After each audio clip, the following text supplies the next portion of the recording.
I saw her in my back seat when I checked the mirror, and my heart stopped before the car did. Her face was pale, wet, and still, and I knew that face because yesterday I watched them pull her body out of Miller's Lake. I had been driving home after my late shift at the gas station, taking the old county road because I could not stand the lights in town that night. Everything felt wrong. The sky was too dark.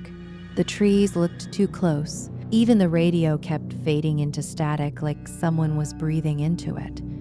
I was tired, the kind of tired that makes your thoughts feel far away, but not tired enough to imagine a girl sitting behind me with lake water dripping from her hair onto my seats. I looked once, then hard again, and there she was, maybe 17, maybe younger, white dress stuck to her skin, mud on her knees, her hands folded in her lap like she was trying to be polite.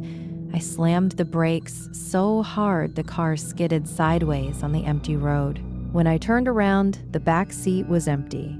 Just darkness. Just my old jacket and a crushed water bottle on the floor. I sat there shaking, listening to the engine tick and cool, telling myself I was losing my mind. Then I looked in the mirror again, and she was back. This time her lips moved. "Don't go home," she whispered.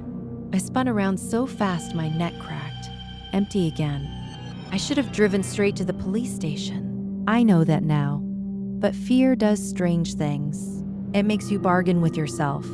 It makes you choose the thing that feels most normal, even when nothing is normal anymore. So I drove. Slower. Now. Hands locked on the wheel. Eyes jumping from the road to the mirror every 2 seconds. She kept appearing and disappearing. Sometimes she looked out the window. Sometimes she stared right at me. Sometimes her mouth opened like she wanted to say more, but the only sound in the car was the tires on wet pavement and the weak buzz of the radio. I knew who she was. Everyone in town did. Her name was Ellie Ray. She had gone missing 3 days ago. Yesterday morning, they found her in the lake. The sheriff had called it a tragic accident. Small town, sad story, candles by the church steps, pictures from her school yearbook all over social media. I had seen her face all day. That was why this felt impossible. I turned onto Maple Road, the long stretch that led to my trailer at the edge of town. My phone had no signal. The woods on both sides looked black and bottomless. Then the radio cleared for 1 sharp second, and a girl's voice said, "Please." It was not a song. It was not a station. It was inside the car. I nearly dropped the wheel. In the mirror, Ellie was crying now. Black water ran from her eyes like mascara, even though she wore none. Her lips trembled. She pointed behind me, not at the road, but at the back of my headrest, as if something was sitting even closer than she was. A smell rolled through the car then, rotten and sweet, like flowers left too long in heat. I felt cold fingers touch the base of my neck. I screamed and jerked the car across the center line. Headlights exploded in front of me. A truck horn blasted. I swerved back just in time and clipped the guardrail.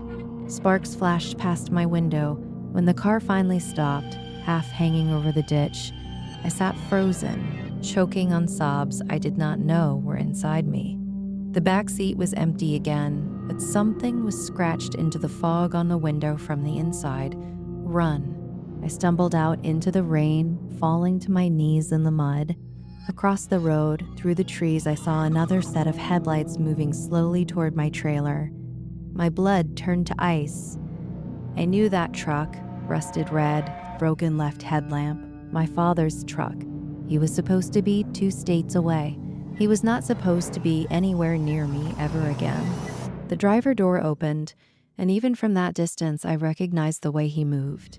Heavy and calm, like violence was just another chore to him. Suddenly, all the air left my lungs.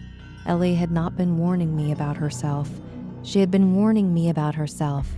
She had been warning me about him. Yesterday morning, before they found her in the lake, she had come into the gas station near closing, soaked, crying. Looking over her shoulder, she asked if she could use my phone. She said someone was following her. My father walked in right after, smiling that dead smile. and told me she was confused, that he was taking her home for her mother. I believed him because I had spent my whole life being afraid not to. I watched her hesitate. I watched her leave with him. Yesterday they found her body. Tonight she came back for me. The truck headlights stopped near the road, but then they turned away slowly, like he had missed me in the dark. Ellie stood between the trees, pale and shaking, one hand pressed over the wound on her throat. She looked at me with so much sadness that it hurt worse than fear. Not hate, not anger, just sadness, as if she knew I had failed her, and still she came to save me. Then she was gone. The rain kept falling. The woods went quiet. In the morning, the police found blood in my father's truck, Ellie's hair caught in the bed liner, and a box of my old school photos under the seat, every one of them circled in red. They said he had been coming for me next. They said Ellie probably knew that before she died. I still do not sleep in that trailer. I still cannot look into a rearview mirror at night. Sometimes, when the road is empty and the radio turns to static, I think about the girl I was too weak to help when she was alive, and the terrible mercy that she loved life enough, or hated death enough, to protect me anyway. Some ghosts do not come back for revenge.